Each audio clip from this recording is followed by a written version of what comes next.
ओम नमः शिवाय। नमस्कार दोस्तों, स्वागत है आप सभी का आपके अपने यूट्यूब चैनल खुशहाल जिंदगी में।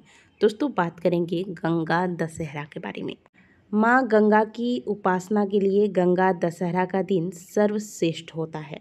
ऐसा इसलिए क्योंकि गंगा दशहरा के दिन ही माँ गंगा का धरती पर अवतरण हुआ था। वैदिक पंचांग के अनुसार गंगा दशहरा पर्व ज्येष्ठ मास के शुक्ल पक्ष की 10वीं तिथि के दिन मनाया जाता है। साल 2023 में यह पर्व 30 मई दिन मंगलवार को मनाया जाएगा। इस बार गंगा दशहरा पर कई सुंदर सुंदर शुभ योग बन रहे हैं, जिसमें यदि आप गंगा नदी में डुबकी लगाते हैं या गंगा माता की सेवा करते हैं, उनकी पूजा करते हैं, उपासना करते हैं, तो आपके जीवन के समस्त पाप कट जाते हैं। इस बार इस तिथि का शुभारंभ 29 मई दोपहर 11:49 पर होगा और इस तिथि का समापन 30 मई दोपहर 1:07 पर हो जाएगा। गंगा दशहरा के दिन ब्रह्म मुहूर्त में स्नान और पूजा पाठ का महत्व अधिक है और उदया तिथि की प्राप्ति भी 30 मई को हो रही है। इसीलिए इस वर्ष 30 मई को गंगा दशहरा का यह पावन त्यौहार मनाया जाएगा। गंगा दशहरा के दिन हस्त नक्षत्र का निर्माण हो रहा है, जो कि 30 मई को सुबह 4:29 से शुरू होगा और इसका समापन अगले दिन सुबह 6 बजे हो जाएगा।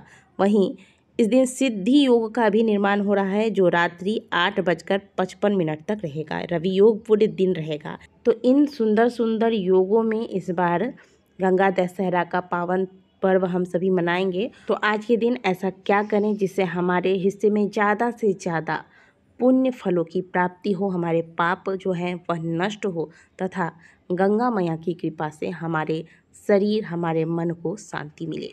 पूरी जानकारी आज के वीडियो में हम आपको देने वाले हैं। वीडियो को अंत तक अवश्य देखिएगा। पूरे दिन आपको क्या करना है, क्या नहीं करना है, ये सारी बातें आज हम जानेंगे, क्योंकि एक दिन बाद निर्जला एकादशी भी है। तो वीडियो को अंत तक अवश्य देखिएगा। देखिए, पौराणिक मान्यताओं के अनुसार गंगा का जन्म जगत गुरु ब्रह्मा के कमंडल से हुआ था, इसलिए इसे देवी के रूप में पूजा जाता है। इच्छुक वंश के राजा भागीरथ ने गंगा को पृथ्वी पर लाने का संकल्प लिया था। वे हिमालय में चले गए और कई वर्षों तक कठिन तपस्या की। इनकी तपस्या से प्रसन्न होकर गंगा धरती पर आने के लिए तैयार तो हुई, मगर ब्रह्मा जी ने बताया कि गंगा का वेग इतना तेज है कि इससे धरती पर प्रलय आने का खतरा होगा। गंगा के वेग को संभालने की ताकत सिर्फ भगवान शिव में है। भगीरथ फिर तपस्या में जुट गए और भगवान शिव का ध्यान किया। शिव जी प्रसन्न होकर उनके सम्मुख प्रकट हो गए और वरदान मांगने के लिए कहा। भगीरथ ने बताया कि वह गंगा का धरती पर अवतरण चाहते हैं, लेकिन उसके वेग को सिर्फ आप ही संभाल सकते हैं। तब भगवान शिव ने भागीरथ का आग्रह मान लिया। इसके बाद ब्रह्मा जी ने अपने कमंडल से गंगा के धार को छोड़ा और फिर शिवजी ने इसे अपनी जटाओं में समेट लिया।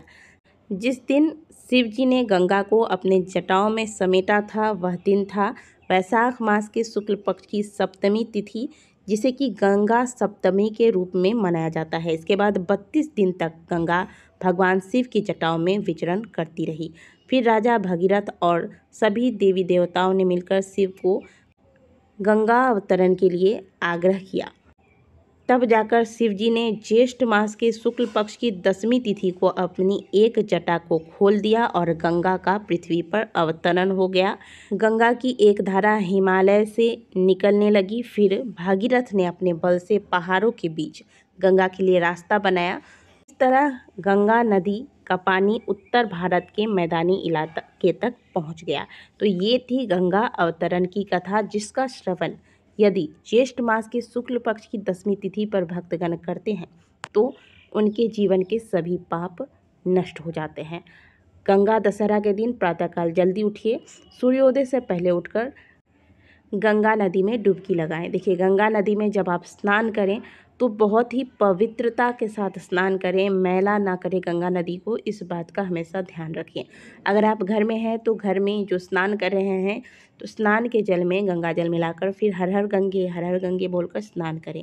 अब आपने सुन लिया कि गंगा जी को सिर पर धारण करने वाले हैं महादेव, तो आज के दिन महादेव की भी पूजा की जाती है। और ख़ास करके यदि 10वीं तिथि पर एक बूंद गंगा जल भी आप शुद्ध जल में मिलाकर महादेव के शिवलिंग पर अर्पित कर देते हैं तो ऐसी भावना रखिएगा कि जो आप घर से जल भर के ले जा रहे हैं, आप कहीं और से नहीं बल्कि गंगा जी से जल भर के ले जा रहे हैं। और जिस मंदिर में आप जा रहे हैं, मन में सोचिए कि मैं रामेश्वरम में जाकर गंगा अभिषेक कर रहा हूँ। ऐसी भावना रखकर अगर आप गंगा जी के जल से महादेव का अभिषेक करते हैं तो जीवन के सभी पाप नष्ट हो जाते हैं।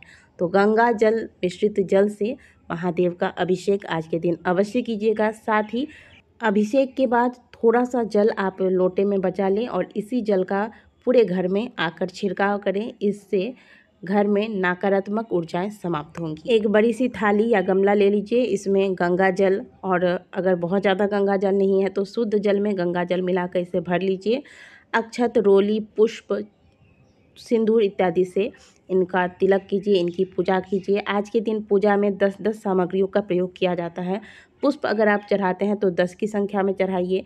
दीपक लगाते हैं यहाँ तो 10 की संख्या में दीपदान कीजिए। इस प्रकार से गंगा मैया की पूजा कीजिए, कुछ फल इत्यादि चढ़ा दीजिए और फिर गंगा जी की आरती कीजिए। इतना कर लीजिए।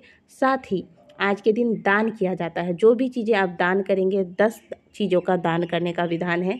10 चीज़ों का दान मतलब 10 ब्राह्मणों को आज के दिन दान किया जाता है। यदि आपको 10 ब्राह्मण नहीं मिलते हैं तो भी आप 10 चीज़ें, मान लीजिए कि आप धोती का दान कर रहे हैं, वस्त्र दान कर रहे हैं, तो भी आपको 10 की संख्या में करना है। गर्मियां हैं, आप पंखे का दान कर रहे हैं तो 10 की संख्या में कीजिए। जो भी चीज़ें दान करेंगे 10 की संख्या में आज के दिन दान करना है। आज के दिन आपको विशेष करके जल का भरा हुआ पात्र दान करना चाहिए। इससे अमोघ फलों की प्राप्ति होती है। साथ ही आपको बता दें कि आज के दिन, क्योंकि इसके एक दिन बाद ही निर्जला एकादशी है, तो शुद्ध सात्विक होकर ही आपको रहना है। जो भी भोजन करेंगे शुद्ध सात्विक होगा। आपका मन बिल्कुल शुद्ध होना चाहिए। किसी के बारे में आपको अहित नहीं सोचना है। मन, क्रम, वचन से आपको बिल्कुल शुद्ध होकर आज के दिन गंगा जी का ध्यान करना है, पूजन करना है। और साथ ही जो गंगा अवतरण की कथा हमने बताई है, इस कथा का श्रवण अवश्य करना चाहिए। इस कथा को सुनने और कहने से भगवान भोलेनाथ तथा माँ गंगा की कृपा की प्राप्ति होती है। तो मैंने तो आपको कथा सुना दी और आपने भी कथा सुन लिया। ज़्यादा से ज़्यादा लोगों को इस कथा का श्रवण कराएं और आज के इस पुण्य दिन का फल प्राप्त करें। आशा करते हैं कि दी गई जानकारी आपको अच्छी लगी होगी। वीडियो अच्छी लगी है तो वीडियो को लाइक कीजिएगा। कमेंट बॉक्स में हर हर महादेव अवश्य लिखिएगा।